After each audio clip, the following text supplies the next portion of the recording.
ಮತ್ತು ವಿಶೇಷವಾಗಿ ಪಕ್ಷದಲ್ಲಿರ್ತಕ್ಕಂಥ ಅನೇಕ ಕಾರ್ಯಕರ್ತ ಬಂಧುಗಳಿಗೆ ನಮ್ಮೆಲ್ಲರಿಗೂ ಕೂಡ ಬಹಳಷ್ಟು ನೋವನ್ನು ತಂದಿದೆ.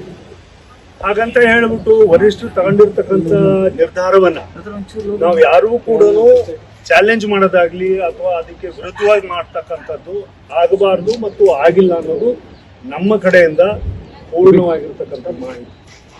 ಇದ್ರ ಬಗ್ಗೆ ಸಾಕಷ್ಟು ಚರ್ಚೆಯನ್ನ ಎಲ್ಲರೂ ಕೂಡ ಮಾಡ್ಕೊಂಡಿದ್ದೀವಿ.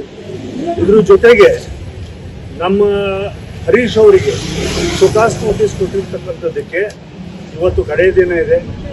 ಅದಕ್ಕೆ ಯಾವ ರೀತಿಯಲ್ಲಿ ಒಂದು ಸೂಕ್ತವಾಗಿರ್ತಕ್ಕಂಥ ಮಾರ್ಗದರ್ಶನವನ್ನು ಅವರಿಗೆ ಮಾಡಬೇಕು, ಅದು ಕೂಡ ನಮ್ಮ ಕಡೆಯಿಂದ ಎಲ್ಲರೂ ಹಿರಿಯರೆಲ್ಲ ಸೇರಿಕೊಂಡು, ಕೆಲವರು ಲೀಗಲ್ ಅಡ್ವೈಸರ್ಸ್ನ ಇಟ್ಕೊಂಡು, political advisers, political think tank ಅನ್ನ ಇಟ್ಕೊಂಡು ಇದನ್ನ ಮಾರ್ಗದರ್ಶನ ಮಾಡ್ತಕ್ಕಂಥ ಕೆಲಸವನ್ನು ಮಾಡಿದ್ದಾರೆ. ಆ ನಿಟ್ಟಿನಲ್ಲಿ ಸನ್ಮಾನ್ಯ ಹರೀಶ್ ಅವರು ಹರಿಹರದ ಶಾಸಕರು ಇವತ್ತು ಸಂಜೆ ಒಳಗೆ ಅವರು ರಿಪ್ಲೈನ ಕೊಡ್ತಾರೆ. ಮತ್ತು ವರಿಷ್ಠರಿಗೆ ಯಾವ ಮಾಹಿತಿಯನ್ನ ನಾವು ಬಹಳಷ್ಟು ತಿಂಗಳುಗಳಿಂದ ನಾವು ಮನವಿ ಮಾಡ್ತಾ ಇದ್ದೀವಿ. ಕರ್ನಾಟಕದಲ್ಲಿ ಬಿಜೆಪಿನಲ್ಲಿ ಎಲ್ಲವೂ ಕೂಡ ಸರಿ ಇಲ್ಲ, ಸರಿ ಮಾಡಿಕೊಡ್ಬೇಕು ಅಂತಕ್ಕಂಥ ವಿನಂತಿಯನ್ನ ನಾವು ಮಾಡಿದ್ವಿ. ಅದು ಮಾಡಿದ್ದಾಗೂ ಕೂಡ ಒಂದು ಆಘಾತಕಾರವಾಗಿರತಕ್ಕಂಥ ವಿಚಾರವನ್ನ ಇವತ್ತು ನಮಗೆ ಎರಿಗೆ ಬಂದಿದೆ.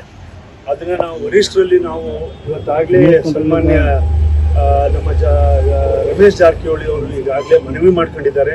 ನಾವು ಯಾವುದೇ ಕಾರಣಕ್ಕೂ ಕೂಡ ಬಿಜೆಪಿ ಪಕ್ಷವನ್ನ ದೊರೆತಕ್ಕಂಥ ಅಥವಾ ಹೊಸ ಪಕ್ಷಗಳನ್ನ ಮಾಡ್ತಕ್ಕಂಥ, ಹೊಸ ಯೋಚನೆಗಳನ್ನ ಮಾಡ್ತಕ್ಕಂಥ ಯಾವ ಉದ್ದೇಶಗಳು ಕೂಡ ಇಲ್ಲ, ಆ ಥರ ಯೋಚನೆಗಳನ್ನು ಕೂಡ ಮಾಡಿಲ್ಲ. ಪಕ್ಷವನ್ನ ಪೂರ್ಣ ಪ್ರಮಾಣದಲ್ಲಿ ಸಂಘಟನೆ ಮಾಡಬೇಕು, ಆ ಪ್ರಮಾಣದಲ್ಲೇ ಮುಂದೆ ಹೋಗಬೇಕು. ಮುಂದಿನ 2028ರ ಅವಧಿನಲ್ಲಿ ಪೂರ್ಣ ಪ್ರಮಾಣದ ನಮ್ಮ ಬಿಜೆಪಿ ಪಕ್ಷವನ್ನ ಗೆಲ್ಸ್ಕೊಂಡ್ಬರ್ತಕ್ಕಂಥ ನಿಟ್ಟಿನಲ್ಲಿ ನಾವೆಲ್ಲರೂ ಸಂಘಟನೆ ಮಾಡಬೇಕಾಗಿರ್ತಕ್ಕಂಥ ವಿಚಾರದಲ್ಲಿ ಕೂಡ ನಾವು ಮುಂದುವರಿತಾ ಇದ್ದೀವಿ.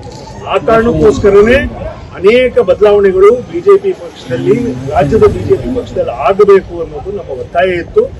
ಅದನ್ನ ವರಿಷ್ಠರು ಗಮನ ಹರಿಸಿದ್ದಾರೆ. ಆ ನಿಟ್ಟಿನಲ್ಲೂ ಕೂಡ ಮುಂದೆ ಹೋಗ್ತಾ ಇದ್ದಾರೆ. ನಮಗೆ ಒಳ್ಳೆಯ ಸುದ್ದಿಗಳನ್ನು ಬಹಳ ಶೀಘ್ರವಾಗಿ ಕೊಡ್ತಾರೆ ಅಂತಕ್ಕಂಥ ವಿಚಾರಗಳು ಕೂಡ ನಮ್ಮ ಮುಂದೆ ಇದೆ.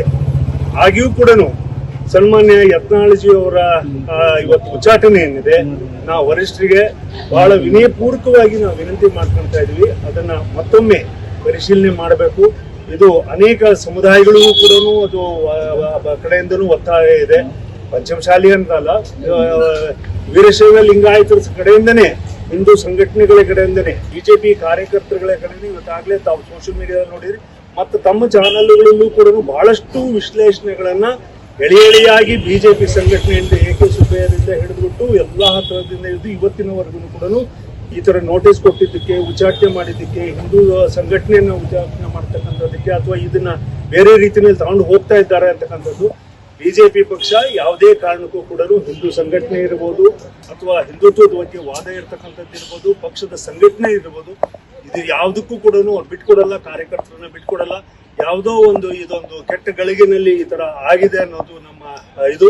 ಅದನ್ನ ತತ್ಕ್ಷಣ ಅದನ್ನ ವರಿಷ್ಠರ ಗಮನಕ್ಕೆ, ಆದಾಗಿಯೂ ಕೂಡ ಎಲ್ಲೋ ಅಲ್ಪ ಸ್ವಲ್ಪ ನಮ್ಮಿಂದ ನಮ್ಮ ಕಾರ್ಯಕರ್ತರು ಅಂತ ಹೇಳ್ಬಿಟ್ಟು, ಸಣ್ಣ ಕಾರ್ಯಕರ್ತರು ನಮಗೆ ತಪ್ಪಾಗಿದೆ ಅನ್ನೋದಾದ್ರೆ ಅದನ್ನು ತಿದ್ಕೊಂಡು ಹೋಗೋದಕ್ಕೂ ಕೂಡ ನಾವೆಲ್ಲರೂ ತಯಾರಿದ್ದೀವಿ ಅಂತಕ್ಕಂಥ ಮಾತನ್ನು ಕೂಡ ಸನ್ಮಾನ್ಯ ಯತ್ನಾಳ್ ಅವರು ಇರ್ಬೋದು, ನಮ್ಮ ಎಲ್ಲ ಜೊತೆಗಿರ್ತಕ್ಕಂಥ ಬಿಜೆಪಿಯ ಹಿರಿಯ ಮುಖಂಡರು ಇರಬಹುದು, ಎಲ್ಲರೂ ಕೂಡ ನಾವು ಅದನ್ನ ಗ್ರಹಿಸಿದ್ದೀವಿ. ಆ ನಿಟ್ಟಿನಲ್ಲಿ ಪಕ್ಷ ಏನು ಆದೇಶ ಕೊಡ್ತದೆ, ಯಾವ ನಿಟ್ಟಿನಲ್ಲಿ ನಮ್ಮನ್ನು ಮಾರ್ಗದರ್ಶನ ಮಾಡ್ತದೆ, ಅದ್ರ ಜೊತೆಗೆ ತಗೊಂಡು ಹೋಗ್ತಕ್ಕಂಥದ್ದನ್ನ ಬಹಳ ತೀಕ್ಷ್ಣವಾಗಿ ನಾವು ತಗೊಂಡಿದ್ದೀವಿ. ಮತ್ತು ಯಾವುದೇ ಕಾರಣಕ್ಕೂ ಕೂಡ ಮುಂದಿನ ಬಿಜೆಪಿಯ ಬದಲಾವಣೆಯಲ್ಲಿ ನಮ್ಮ ಹಿಂದಿನ ಹೋರಾಟ ಇತ್ತು, ಅದನ್ನ ನಾವು ಮುಂದುವರ್ಸ್ಕೊಂಡು ಹೋಗ್ತಾ ಇದ್ದೀವಿ. ನಾವೆಲ್ಲರೂ ಕೂಡ ಹಿಂದಿನ ಹೋರಾಟ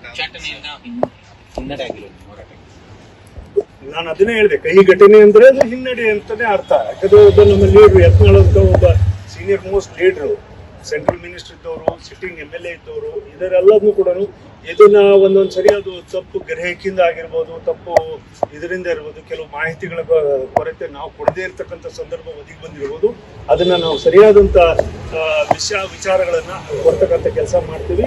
ಅದನ್ನ ಸರಿಯಾಗಿ ಮುಗಿಸ್ಕೊಂಡು ಹೋಗ್ತಕ್ಕಂಥ ಕೆಲಸ ಮಾಡ್ತೀವಿ. ಯತ್ನಾಳ್ ಅವ್ರನ್ನ ಮತ್ತೆ ಬಿಜೆಪಿ ಪಕ್ಷಕ್ಕೆ ತರ್ತಕ್ಕಂಥ ಪ್ರಯತ್ನದಲ್ಲಿ ನಾವೆಲ್ಲರೂ ಕೂಡ ಮನವಿ ಮಾಡ್ತೀವಿ.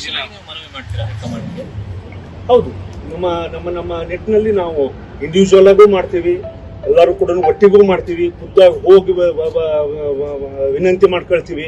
ಇಲ್ಲ ಎಲ್ಲರೂ ಬನ್ನಿ ನೀವು ಒಂದ್ಸರಿ ಕೂತು ಮಾತಾಡೋಣ ಅಂದ್ರೆ ಅದಕ್ಕೂ ಕೂಡ ನಾವೆಲ್ಲರೂ ಸಜ್ಜಾಗಿದ್ದೀವಿ ಮಾತಾಡ್ತೀವಿ. ಯತ್ನಾಳ್ ಜೊತೆಯಲ್ಲಿ ಇರ್ತೀರಾ ಸರ್? ಯಾಕಂದ್ರೆ ನೋಟಿಸ್ ಕೊಟ್ಟ ತಕ್ಷಣ ಒಂದು ಆಲೋಚನೆ ಬರುತ್ತೆ, ನಾವು ಇವ್ರ ಜೊತೆಲಿ ಇರ್ಬೇಕು, ಗುರುತಿಸ್ಕೊಂಡ್ರೆ ಮತ್ತೆ ಹೈಕಮಾಂಡ್ ನಮ್ಮನ್ನ ನೋಟಿಸ್ ಕೊಡ್ತಾರೆ, ಈ ರೀತಿ ಆಲೋಚನೆ. ಇವಾಗ ಯತ್ನಾಳ್ ಅವರನ್ನ ನಾವು ಬಿಜೆಪಿ ಪಕ್ಷ ಅಂತೇಳಿ ಇವಾಗ ನಮ್ಗೆ ಯಾರಿಗೂ ಎಲೆಕ್ಷನ್ಸ್ ಇಲ್ಲ, we don't have any pressures.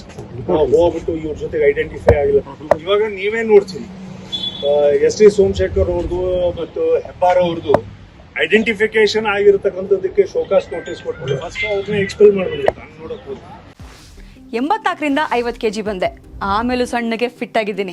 ಅದಕ್ಕೆ ನಾನು ಯೂಸ್ ಮಾಡ್ತಾ ಇರೋದು ಜೀನಿ ಸ್ಲಿಮ್. ಸಣ್ಣ ಆಗಕ್ಕೆ ಜೀನಿ ಸ್ಲಿಮ್ ಯೂಸ್ ಮಾಡಿದೆ, ಹೆಲ್ದಿನೂ ಅದೇ. ನೀವು ಸಣ್ಣ ಆಗಬೇಕಾ, ಹೆಲ್ದಿ ಆಗಬೇಕಾ? ಹಾಗಿದ್ರೆ ಜೀನಿ ಸ್ಲಿಮ್ ಯೂಸ್ ಮಾಡಿ. ಸಣ್ಣ ಆಗೋದಕ್ಕೆ ಯಾವುದೋ ಪ್ರಾಡಕ್ಟ್ ಹೇಳ್ತಾ ಇದ್ದಾಳೆ, ಏನಾದರೂ ಸೈಡ್ ಎಫೆಕ್ಟ್ಸ್ ಇದೆ ಅಂತ ಯೋಚನೆ ಮಾಡ್ತಾ ಇದ್ದೀರಾ? ಖಂಡಿತ ಇಲ್ಲ, ಯಾಕಂದರೆ ಇದು ಕೆಮಿಕಲ್ ಫ್ರೀ. ಸಣ್ಣ ಆಗಬೇಕು ಅಂದರೆ ಜೀನಿ ಸ್ಲಿಮ್ ಯೂಸ್ ಮಾಡಿ. ಹೆಚ್ಚಿನ ಮಾಹಿತಿಗೆ ಕೆಳಗೆ ಡಿಸ್ಪ್ಲೇ ಆಗ್ತಿರೋ ನಂಬರ್ಗೆ ಕಾಲ್ ಮಾಡಿ.